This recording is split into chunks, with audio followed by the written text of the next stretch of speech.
Mas antes, para falar de fonte de alimentação, devemos entender o que é e qual sua função para o transceptor, ou seja, para o rádio. Fonte de alimentação é um equipamento usado para alimentar dispositivo eletrônico. A função da fonte de alimentação em uma base de radioamadorismo, ou rádio faixa do cidadão, é transformar a corrente alternada da tomada em corrente contínua, DC, já nas tensões corretas de 13,8 volts para alimentar o transceptor, ou seja, o rádio, de forma adequada.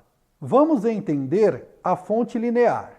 Na fonte de alimentação do tipo linear, a tensão alternada, ou seja, a tensão que vem da sua tomada, da rede elétrica, é reduzida por um transformador.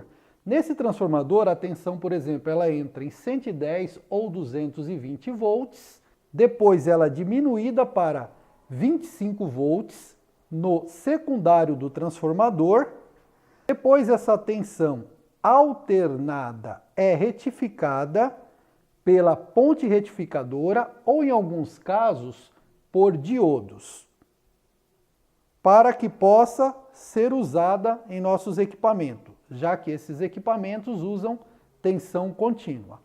Então a tensão de 25 volts aqui, ela chega, aqui nessa ponte retificadora, ela entra em alternada e ela sai em contínua, ou seja, ela vai passar a ter a polaridade positiva e o negativo. Depois, ela passa por um circuito de filtragem, no qual é usado capacitores eletrolíticos. Neste circuito é possível reduzir o ripple, ou seja, as oscilações. Depois do circuito do filtro, que é formado pelos capacitores eletrolíticos, nós temos o circuito no qual é responsável por reduzir a tensão de 25 volts para 13,8 volts e entregar aos transistores de saída, ou transistores de potência.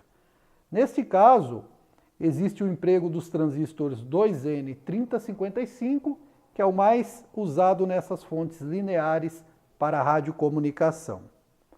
Na saída nós temos, então, uma tensão de 13,8 filtrada e estabilizada, pronta para alimentar o rádio de forma correta. Um ponto positivo nessas fontes é a questão da durabilidade e a questão também de ser fácil de se reparar, já que os componentes usados na elaboração e montagem dessas fontes são de fácil aquisição em qualquer lugar. Só que um ponto negativo nessas fontes que há de ser ressaltado é a questão também do peso. Essas fontes geralmente elas são muito grandes e muito pesadas.